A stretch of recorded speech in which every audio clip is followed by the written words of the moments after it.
ഉമർ ഇബ്നു അബ്ദുൽ അസീസ് ഉമർ ഇബ്നു അബ്ദുൽ അസീസിന്റെ ചരിത്രം വായിക്കണം പെങ്ങള്. സീരിയൽ കണ്ട് നടന്നാ പോരാ, ബിഗ് ബോസ് കണ്ട് നടന്നാ പോരാ ചെറുപ്പക്കാരാ. ആർക്കാനടാ കപ്പ് കിട്ടിയതെന്നുള്ള ടെൻഷനാണ് ഇന്ന് പലർക്കും സഹോദരാ. എന്നാ ഉമർ ഇബ്നു അബ്ദുൽ അസീസ് ആരാണെന്നറിയുമോ? സാധാരണ ഒരു മനുഷ്യനായിരുന്നില്ല, ഖബറിനോട് പോലും സംസാരിച്ച മനുഷ്യരാ. ഉമർ ഇബ്നു അബ്ദുൽ അസീസ് ഖബറിനോട് സംസാരിച്ച മനുഷ്യരാ. ഒരിക്കൽ പള്ളിപ്പറമ്പിലെ ഖബറിന്റെ ചാരത്തു ചെല്ലുകയാണ്. ഒരു ജനാസ ഖബറടക്കുകയാണ്. ഖബറടക്കി കിടന്നിട്ട് എല്ലാവരും മടങ്ങി പോകുമ്പോ ഉമർ ഇബ്നു അബ്ദുൽ അസീസ് റളിയല്ലാഹു തആല ഒരു പഴയ ഖബറിന്റെ ചാരത്ത് നിൽക്കുകയാ. വരുന്നില്ലേ തങ്ങള്? എല്ലാം കഴിഞ്ഞല്ലോ, മയ്യത്ത് കുളിപ്പിച്ചല്ലോ, കഫം പൊതിഞ്ഞല്ലോ, നിസ്കരിച്ചല്ലോ, ഖബറടക്കിയല്ലോ, ഇനി എന്തിനാണ് പള്ളിപ്പറമ്പിൽ ഒറ്റയ്ക്ക് നിൽക്കുന്നതെന്ന് ചോദിച്ചപ്പോ ഉമർ ഇബ്നു അബ്ദുൽ അസീസ് പറയുന്നു, എല്ലാവരും മടങ്ങി പോകാറ്, എന്നെ ഒരാള് പോലും ശല്യം ചെയ്യരുത് എന്ന് പറഞ്ഞുകൊണ്ട് പഴക്കം ചെന്ന ഒരു ഖബറിന്റെ ചാരത്ത് പോയിരുന്ന് കരയുകയാണ്. ഉമർ ഇബ്നു അബ്ദുൽ അസീസ് റളിയല്ലാഹു തആല തന്റെ കണ്ണുനീര് താടിരോമത്തിലൂടെ ഇങ്ങനെ ഒഴുകുകയാണ്. ഒന്നും മിണ്ടാതെ പള്ളിപ്പറമ്പില് ഖബറിന്റെ ചാരത്തിരുന്ന് കരഞ്ഞപ്പോ ഖബർ ചോദിക്കുകയാ, ഉമർ ഇബ്നു അബ്ദുൽ അസീസ്, എന്നോടൊന്നും നിനക്ക് ചോദിക്കാറില്ലേ? സിറാജിന് നാവുള്ളതുപോലെ മോനെ ഖബറിനും നാവുണ്ടടാ, ഈ ഭൂമിക്ക് നാവുണ്ടടാ. ആര് പോയാലും ഖബറങ്കാട്ടിലേക്ക് പോകുമ്പോ ഏതൊരു മനുഷ്യനോടും ഖബർ സംസാരിക്കുമെന്നാണ്. ഇപ്പൊ നിനക്കത് കേൾക്കുന്നില്ല. കേൾക്കുന്ന ഒരു സമയമുണ്ട്. ഈ പള്ളിപ്പറമ്പിലേക്ക് നിന്റെ ജനാസ പള്ളിയിൽ നിന്ന് മയ്യത്ത് നമസ്കാരം കഴിഞ്ഞിട്ട് ആ പച്ച തുണി പൊതിഞ്ഞ ആ പച്ച തുണികെടുത്ത് നിന്റെ മുകളിലൂടെ ഇട്ടിട്ട് 6 പേര് നിന്നെ ഖബറങ്കാട്ടിലേക്ക് കൊണ്ടിറങ്ങുന്ന സമയത്ത് നിനക്ക് കേൾക്കാം. ആ ഖബർ സംസാരിക്കുന്നത് നിനക്ക് കേൾക്കാം. ചെറുപ്പക്കാരോ, പെങ്ങള്, ഉമർ ഇബ്നു അബ്ദുൽ അസീസ് ഖബറിന്റെ ചാരത്തിരുന്ന് കരഞ്ഞപ്പോ ഖബർ ചോദിക്കുകയാ, എന്നോടൊന്നും ചോദിക്കാനില്ലേ? എന്റെ അകത്ത് കിടക്കുന്നവനെ കുറിച്ച് നിനക്കറിയണോ? ഉമർ ഇബ്നു അബ്ദുൽ അസീസ് ചോദിക്കുന്നു, ഖബറേ, എങ്ങനെയാ ഒരാള് നിന്റെ മുമ്പിലേക്ക് വരുമ്പോൾ നീ എങ്ങനെയാണ് സ്വീകരിക്കുന്നത്? ഖബർ പറയുകയാണ്, മസഖത്തുൽ അഖഫാ വസദഖത്തുൽ മുഖലതൈൻ വഅകൽതുൽ ലഹുമാ.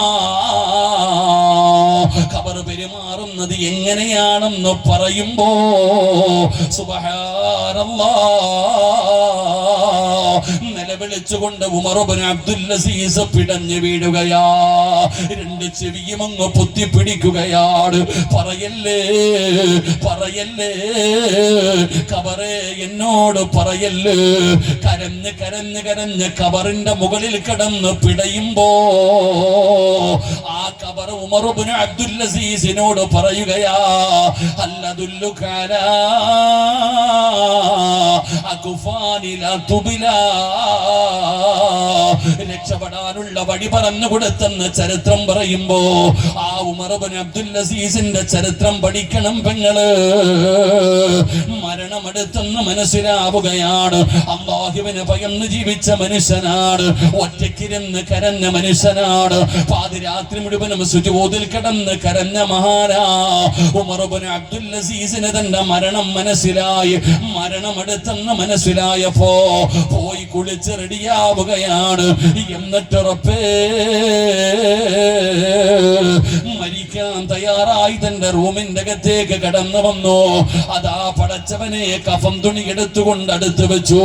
അതാ ഉമർ ഇബ്നു അബ്ദുൽ അസീസിന്റെ മരണം അടുത്തപ്പോ തന്റെ പ്രിയപ്പെട്ട ഭാര്യയായ ഫാത്തിമാനെ അടുത്ത് വിളിക്കുകയാ. ഫാത്തിമ, എന്റെ അടുക്കലേക്കൊന്നു വാ. തന്റെ പ്രിയപ്പെട്ട ഭാര്യ അടുത്തേക്ക് വിളിച്ചിട്ട് ഉമർ ഇബ്നു അബ്ദുൽ അസീസ് പറഞ്ഞു, ഫാത്തിമ, എന്റെ മരണം അടുത്തിരിക്കുന്നു ഫാത്തിമ, എനിക്ക് പൊരുത്തം തരണേ ഫാത്തിമ. പരസ്പരം അങ്ങോട്ടും ഇങ്ങോട്ടും പൊരുത്തം ചോദിക്കുകയാണ്. ഭർത്താവ് ഭാര്യയോട് പടച്ചവനെ യാത്ര പറയുകയാണ്. രണ്ടുപേരും ഇങ്ങനെ സംസാരിച്ചു കൊണ്ടിരുന്നപ്പോ ഉമർ ഇബ്നു അബ്ദുൽ അസീസ് ചോദിക്കുന്നു, ഫാത്തിമ, ഇനി എന്തെങ്കിലും നിനക്ക് എന്നോട് ചോദിക്കാനുണ്ടോ?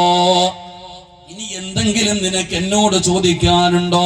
ഫാത്തിമ ഇരുന്ന് കരയുകയാണ്. കാരണം തന്റെ പ്രിയപ്പെട്ട ഭർത്താവ് മരിക്കാൻ പോവുകയാണ്. ഫാത്തിമ എന്ന ഭാര്യ കരയുമ്പോ ഉമർ ഇബ്നു അബ്ദുൽ അസീസ് പറഞ്ഞു, ഫാത്തിമ, എങ്കിൽ വെളിയിൽ ഇറങ്ങു ഫാത്തിമ, ഈ റൂമിന്റെ പുറത്തിറങ്ങ്, എന്നിട്ട് വാതിലടയ്ക്ക് ഫാത്തിമ. ഉമർ ഇബ്നു അബ്ദുൽ അസീസ് തന്റെ ഭാര്യയോട് പറയുമ്പോ അതാ ഫാത്തിമ ചോദിക്കുന്നു, എന്തിനാ എന്നെ പുറത്താക്കുന്നത്?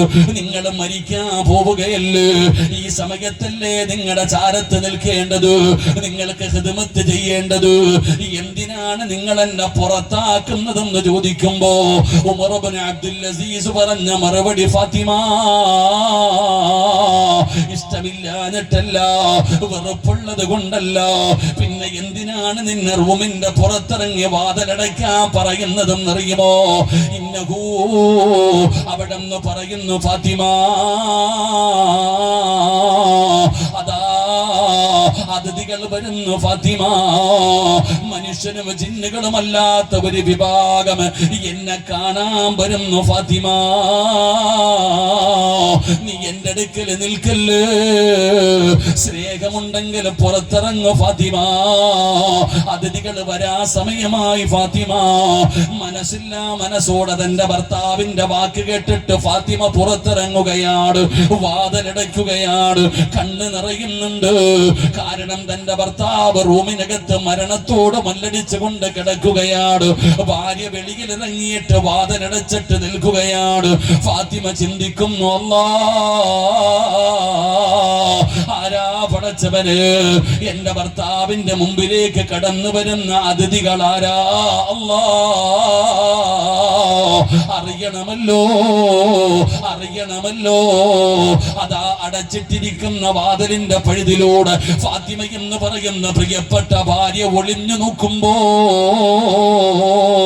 കാണുന്ന രംഗം എന്തെന്നറിയോ? അതാ ഉമർ ഇബ്നു അബ്ദുൽ അസീസ് പറയുകയാണ്, അസ്സലാമു അലൈക യാ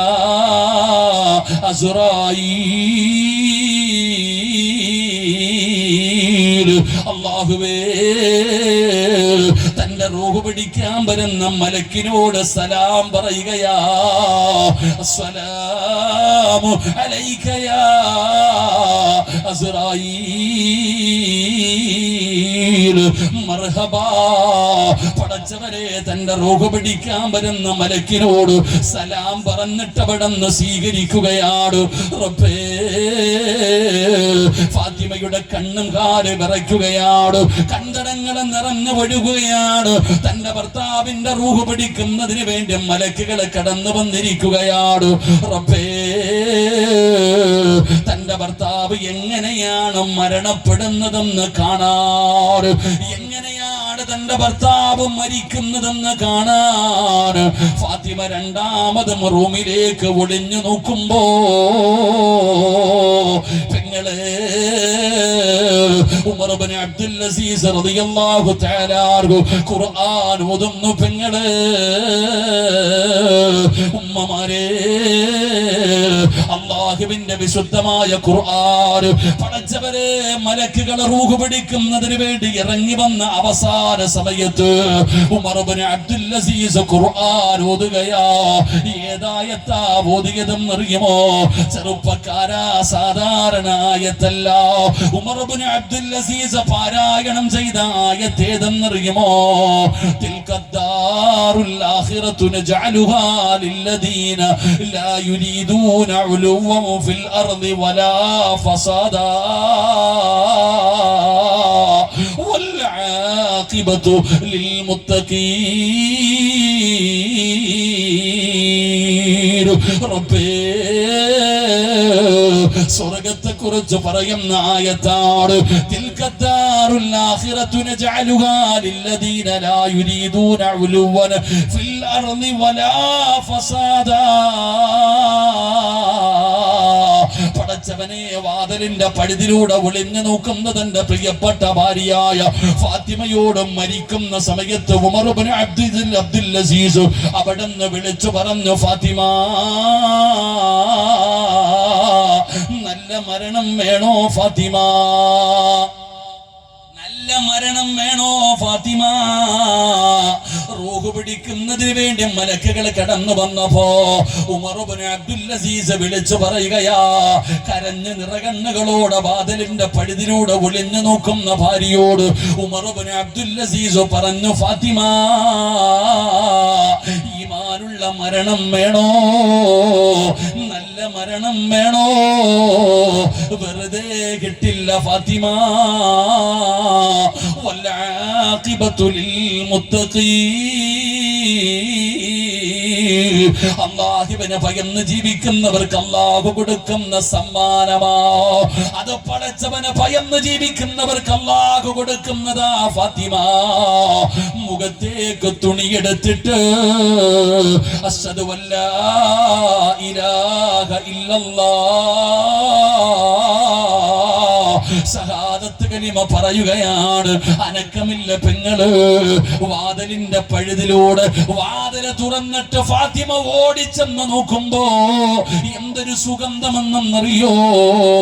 തന്റെ ഭർത്താവിന്റെ മുഖത്തിട്ടിരുന്ന വെള്ള തുണിയങ്ങ് മാറ്റുമ്പോ എന്തൊരു പ്രകാശമാല്ലോ, എന്തൊരു പുഞ്ചിരിയാല്ലോ.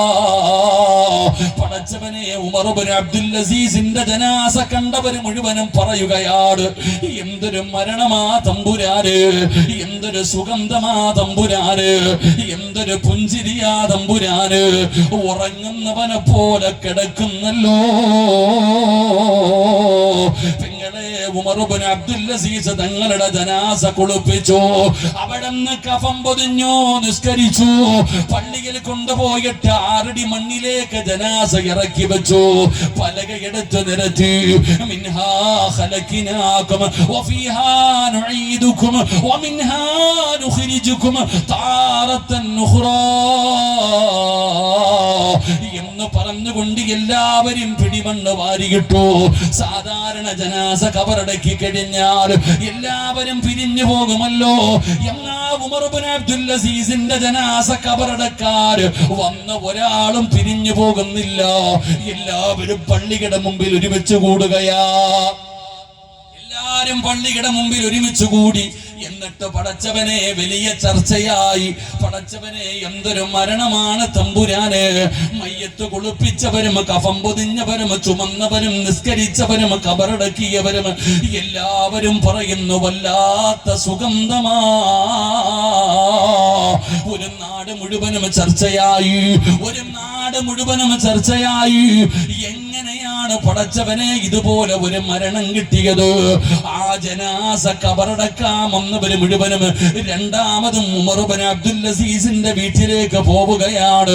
എന്നിട്ട് ചോദിക്കുന്നു, ഫാത്തിമ, സങ്കടത്തിലാണെന്നറിയാ, വേദനയിലാണെന്നറിയാ, ഭർത്താവ് മരിച്ചതിന്റെ പ്രയാസത്തിലാണെന്നറിയാ. പക്ഷേ ഫാത്തിമ, ഈ നാട് മുഴുവനും നിന്റെ വീടിന്റെ മുറ്റത്ത് വന്ന് നിൽക്കുകയാണ്. എന്തിനാണെന്നറിയോ? ഒരേ ഒരു കാര്യം ചോദിക്കാനാ. ഞങ്ങൾക്കറിയേണ്ടത് ഒരേ ഒരു കാര്യമാണ് ഫാത്തിമ. ഇരിക്കുകയാണെന്നറിയാ ഫാത്തിമ. ഞങ്ങളുടെ ഒരു ചോദ്യത്തിന് ഉത്തരം തരുമോ ഫാത്തിമ? സുബ്ഹാനല്ലാഹ്. നാട്ടുകാര് ചോദിക്കുന്ന ചോദ്യം എന്തെന്നറിയോ? ഫാത്തിമ അസ്റായിലിനോട് സലാം പറഞ്ഞു. അല്ലാഹുവിന്റെ ഖുർആനിലെ ആയത്തോതി ഷഹാദത്ത് കലിമ പറഞ്ഞിട്ടാണ് നിന്റെ ഭർത്താവ് മരിച്ചത്. ഉമർ ഇബ്നു അബ്ദുൽ അസീസിന്റെ മരണം വല്ലാത്ത ഒരു മരണമായിരുന്നു ഫാത്തിമ. ഞങ്ങളും ഒരു ദിവസം മരിക്കേണ്ടവരാ. ഞങ്ങൾക്കും വേണം ഫാത്തിമ. ഇത് ഇതുപോലെ ഒരു മരണം ഞങ്ങൾക്കും വേണം ഫാത്തിമ. അതുകൊണ്ട് നിന്റെ ഭർത്താവിന് അല്ലാഹു ഇതുപോലെ ഒരു മരണം കൊടുക്കാൻ ആ മനുഷ്യൻ ചെയ്ത നന്മ എന്താണെന്നൊന്ന് പറഞ്ഞു തരുമോ? ജനങ്ങൾ മുഴുവനും വീടിന്റെ മുറ്റത്ത് വന്ന് ചോദിച്ചപ്പോ ആ ഫാത്തിമ പറഞ്ഞ മറുപടി, പെങ്ങളെ, മകാന ഉമർ ഇബ്നു അബ്ദുൽ അസീസ് അഖ്സരിൽ ലിന്നാസി സ്വലാത്തൻ വലാ സിയാമാ. ജനങ്ങളിൽ ഏറ്റവും കൂടുതൽ നിസ്കരിക്കുന്ന മനുഷ്യനായിരുന്നു, ഏറ്റവും കൂടുതൽ സദഖ കൊടുക്കുന്ന മനുഷ്യനായിരുന്നു, ഏറ്റവും കൂടുതൽ നോമ്പ് പിടിക്കുന്ന മനുഷ്യനായിരുന്നു എന്നൊന്നുമല്ല പറഞ്ഞത്. ആ മഹദി പറഞ്ഞത് ഒരേ ഒരു മറുപടിയാ, എന്റെ ഭർത്താവിന് അല്ലാഹു ഇതുപോലെ ഒരു മരണം കൊടുക്കാൻ ഒരേ ഒരു കാരണമേ ഉള്ളൂ. ലാകിൻ വല്ലാഹി മാ റഅയ്തു അഹദൻ അഖ്വഫ ലില്ലാഹ്. ഈ ലോകം പടയ്ക്കുന്ന അല്ലാഹുവിനെ കൊണ്ട് തന്നെയാണ് സത്യം. ലാകിൻ വല്ലാഹി മാ റഅയ്തു അഹദൻ അഖ്വഫ ലില്ലാഹ്. എന്റെ ഭർത്താവിനെ പോലെ അല്ലാഹുവിനെ പേടിച്ച് ജീവിച്ച ഒരാള്, അല്ലാഹുവിനെ സത്യം എന്റെ ജീവിതത്തിൽ ഞാൻ ഇന്ന് വരെ കണ്ടിട്ടില്ല. കാരണം എന്റെ ഭർത്താവിന് അല്ലാഹുവിനെ വല്ലാത്ത പേടിയാ. പെങ്ങളെ, ഒരു ദിവസം രണ്ടുപേരും കൂടെ കിടപ്പറയിലിരുന്ന് തമാശ പറയുമ്പോ അവിടെ ഉമർ ഇബ്നു അബ്ദുൽ അസീസും തന്റെ ഭാര്യയായ ഫാത്തിമയും രണ്ടുപേരും കിടപ്പറയിൽ സംസാരിച്ചു കൊണ്ടിരുന്നപ്പോ റുബമായ ദുഖുറുല്ലാഹ ഫിൽ ലൈൽ യദുഖുറുല്ലാഹ്. ഫാത്തിമ പറഞ്ഞു അല്ലാഹുവിന്റെ പേരങ്ങു പറഞ്ഞപ്പോ തന്റെ പ്രിയപ്പെട്ട ഭർത്താവിന്റെ കണ്ണ് നിറയുകയാ. അല്ലാ എന്നൊന്ന് പറഞ്ഞപ്പോ എന്റെ ഭർത്താവിന്റെ കണ്ണ് നിറയാൻ തുടങ്ങി, ഇരുന്ന് കരയാൻ തുടങ്ങി. പടച്ചവനെ, വെളുപ്പാങ്കാലം വരെ കിടപ്പറയിലിരുന്ന് എന്റെ ഭർത്താവ് കരഞ്ഞു. അത്രത്തോളം അല്ലാഹുവിനെ ഭയന്ന് ജീവിച്ച ഒരു മനുഷ്യനാണ് എന്റെ ഭർത്താവെന്ന് ഫാത്തിമ പറഞ്ഞു കൊടുക്കുമ്പോ, പെങ്ങളെ, അല്ലാഹുവിനെ ഭയന്ന് ജീവിക്കുന്നവർക്ക് ഭയം വേണ്ട, പേടി വേണ്ട, ടെൻഷൻ വേണ്ട. അള്ളാന്റെ മലക്കുകൾ വന്നിട്ട് പറയും, കരയരുത്, ടെൻഷൻ അടിക്കരുത്, സങ്കടപ്പെടരുത്, വിഷമിക്കണ്ട, ദുഃഖിക്കണ്ട. മോനെ, സ്വർഗത്തിൽ നിന്ന് കൊണ്ടുവന്ന പട്ടുവസ്ത്രമാണ് നിന്റെ റൂഹ് പൊതിയുന്നതിന് വേണ്ടിയാണ്. നിനക്ക് മരണവേദന താങ്ങാൻ പറ്റുന്നില്ലേ? നോക്കടാ ചെറുപ്പക്കാരാ, വഅബ്സിറൂ ബിൽ ജന്ന. ഇതാണ് സ്വർഗം. അല്ലാഹു നിനക്കൊരുക്കി വച്ചിരിക്കുന്ന സ്വർഗം ഇതാ. ഇതല്ലേ ജീവിതകാലം മുഴുവൻ ഉദിച്ചത്. ആ സ്വർഗം തരികയാണ്. ആ സ്വർഗം കണ്ടിട്ടാ